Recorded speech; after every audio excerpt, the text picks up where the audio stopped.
آج میں اپنی کہانی سنانے جا رہی ہوں، ایک ایسی کہانی جو ہمارے گھر کی چار دیواری میں دفن ہے۔ یہ کہانی ہے ہم تین بہنوں اور ہمارے ایک بھائی کی۔ ہماری دنیا اسی سے شروع ہوتی تھی اور اسی پر ختم۔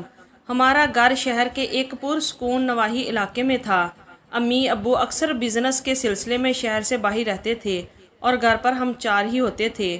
میں، مجھ سے بڑی بہن فوزیہ، سب سے چھوٹی نمرا اور ہمارا لاڈلا، ہماری آنکھوں کا تارا، ہمارا بھائی دانیال۔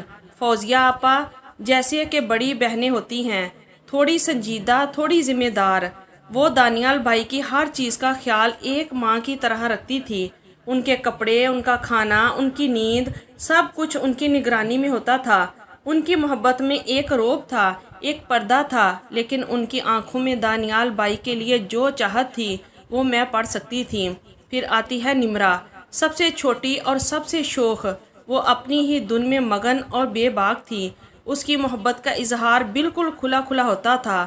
دانیال بھائی سے مذاق کرنا، اصرار کرنا، ان سے لپٹنا، ساتھ بیٹھ کر موویز دیکھنا اور غلطی سے ان کے کندھے پر سر رکھ کر سو جانا، یہ سب اس کے روزمرہ کے معاملات تھے۔ وہ دانیال بھائی کو ایک دوست کی طرح ٹریٹ کرتی تھی، لیکن اس دوستی میں چھپی کشش کو صرف ایک عورت ہی سمجھ سکتی ہے۔ اور اس کہانی میں یعنی علیشا درمیان میں تھی، نہ فوزیہ آپا جیسی سنجیدہ، نہ نمرا جیسی بے باک۔ میں خاموش تھی، لیکن سب سے زیادہ مشاہدہ کرنے والی۔ میں اپنی بہنوں کی ہر حرکت اور دانیال بھائی کے چہرے پر بدلتے ہر تاثر کو غور سے دیکھتی تھی۔ میری محبت الگ تھی۔ میں دانیال بھائی کو سب سے بہتر سمجھنے کا دعویٰ کرتی تھی۔ میں ان کی آنکھوں سے پڑھ لیتی تھی کہ انہیں کب سکون چاہیے اور کب تنہائی۔ ہم تینوں میں ایک انکہی جنگ چلتی رہتی تھی، اور یہ جنگ تھی دانیال بھائی کی توجہ حاصل کرنے کی۔ جب وہ یونیورسٹی کے لیے تیار ہوتے تو فوزیہ آپا ان کے لیے ناشتہ بناتی، نمرا ان کے جوتے پالش کرتی اور میں ان کی ٹائی ٹھیک کرنے کے بہانے ان کے قریب چلی جاتی۔ ٹائی ٹھیک کرتے وقت میری انگلیاں جب ان کی گردن کی شاہ راہ کی گلائی کو چھوتی تو میرے جسم میں ایک لہر سی دوڑ جاتی۔ میں ان کے گرم سانسوں کو اپنے چہرے پر محسوس کرتی اور میری آنکھیں شرم سے جھک جاتی۔ وہ شاید اسے ایک معمولی بات سمجھتے، لیکن یہ میرے لیے ایک جیت کا لمحہ ہوتا تھا۔ رات کو جب دانیال بھائی تھک ہار کر گھر آتے تو ہمارا مقابلہ اور بھی سخت ہو جاتا۔ فوزیہ آپا ان کے لیے گرم دودھ کا گلاس لے آتی، نمرا ان کے پاؤں دبانے بیٹھ جاتی اور میں ان کے سر میں تیل کی مالش شروع کر دیتی۔ اپنی انگلیوں کے پوروں سے جب میں ان کے سر کی ہلکی پھلکی مالش کرتی تو وہ آنکھیں بند کر لیتے۔ ان کے چہرے پر سکون دیکھ کر میرا دل خوشی سے بھر جاتا، لیکن اسی دوران میری نظریں فوزیہ آپا اور نمرا پر ہوتی، جن کی آنکھوں میں میرے لیے حسد اور جیلسی کی آگ صاف دکھائی دیتی تھی۔ ہم تینوں جانتی تھی کہ ہمارا بھائی خوبصورت ہے، لمبا قد، مضبوط جسم، گہری آنکھیں اور ایک ہلکی سی مسکراہٹ جو کسی کا بھی دل مو لے۔ یونیورسٹی میں بہت سی لڑکیاں ان پر مرتی تھی، لیکن دانیال بھائی کا دھیان ہمیشہ ہم پر ہوتا تھا۔ انہیں شاید اندازہ بھی نہ تھا کہ ان کی یہ توجہ ہمارے لیے کیا معنی رکھتی ہے۔ ان کی طرف سے یہ بہنوں والی محبت تھی، لیکن ہماری طرف سے یہ محبت چاہت اور جنون کے حدود کو چھو رہی تھی۔ ایک دن دانیال بھائی گھر آئے، ان کا موڈ کچھ ٹھیک نہ تھا۔ وہ چپ چاپ اپنے کمرے میں چلے گئے۔ فوزیہ آپا پریشان ہو کر ان کے پیچھے گئی، لیکن انہوں نے دروازہ نہ کھولا۔ نمرا نے دروازے پر دستک دے کر شور مچا دیا، بھائی کیا ہوا؟ پلیز دروازہ کھولیں۔ لیکن اندر سے کوئی جواب نہ آیا۔ میں کچھ دیر کھڑی رہی، پھر میں نے ایک کاغذ پر لکھا، بھائی میں جانتی ہوں آپ اکیلے رہنا چاہتے ہیں، جب آپ کا دل ہلکا ہو جائے تو باہر آ جائیے گا، میں نیچے آپ کے لیے آپ کی فیورٹ کافی بنا رہی ہوں۔ لیشا، میں نے وہ کاغذ دروازے کے نیچے سے اندر سرکا دیا۔ آدھے گھنٹے بعد دانیال بھائی کمرے سے باہر نکلے، ان کی آنکھیں سرخ تھیں۔ وہ سیدھے لانچ میں آئے جہاں میں ان کا انتظار کر رہی تھی۔ فوزیہ آپا اور نمرا حیرت سے دیکھتی رہ گئی جب دانیال بھائی میرے پاس صوفے پر بیٹھ گئے اور کافی کا مگ اٹھا لیا۔ تھینک یو لیشا، انہوں نے دھیمی آواز میں کہا۔ کوئی بات نہیں بھائی، آپ ٹھیک ہیں؟ میں نے نرمی سے پوچھا۔ انہوں نے ایک لمبی سانس لی۔ بس فائنل پروجیکٹ کا سٹریس ہے۔ میں نے آہستہ سے اپنا ہاتھ ان کے ہاتھ پر رکھا۔ میرا یہ ہلکا سا لمس محسوس کر کے انہوں نے میری طرف دیکھا۔ ان کی آنکھوں میں ایک عجیب سی کشمکش تھی۔ تم ہمیشہ کیسے سمجھ جاتی ہو کہ مجھے کیا چاہیے؟ انہوں نے پوچھا۔ میری اس جیت پر فوزیہ آپا اور نمرا کے چہروں پر جو جلن تھی وہ دیکھنے والی تھی۔ میں نے ایک فاتحانہ مسکراہٹ کے ساتھ ان کی طرف دیکھا۔ یہ میری مینپولیشن تھی۔ میں انہیں احساس دلاتی تھی کہ دانیال بھائی کو صرف میں سمجھ سکتی ہوں۔ دن گزرتے گئے اور ہماری یہ سرد جنگ کولڈ وار گرماہٹ پکڑتی گئی۔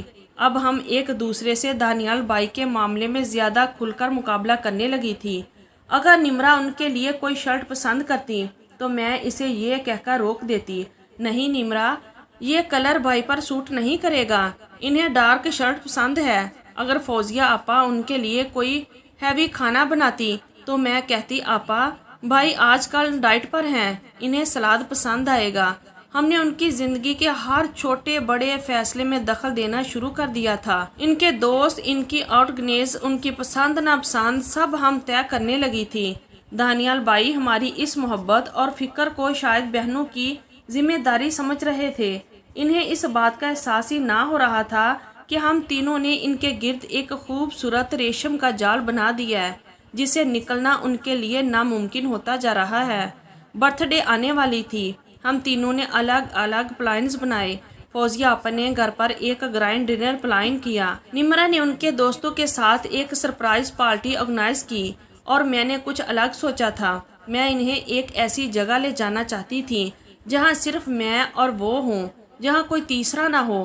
برتھ ڈے سے ایک رات پہلے ہم تینوں دانیال بھائی کے کمرے میں جمع تھیں۔ وہ اپنے لیپ ٹاپ پر کام کر رہے تھے اور ہم تینوں ان کے بیڈ پر بیٹھی انہیں دیکھ رہی تھی۔ ان کی توجہ بالکل کام پر تھی۔ نمرا نے شرارت سے ان کی گردن پر پھونک ماری۔ وہ چونک کر پیچھے مڑے۔ نمرا کام کرنے دو، انہوں نے ہلکی سی جھڑکی دی۔ فوزیہ آپا نے ان کے بالوں میں ہاتھ پھیرا۔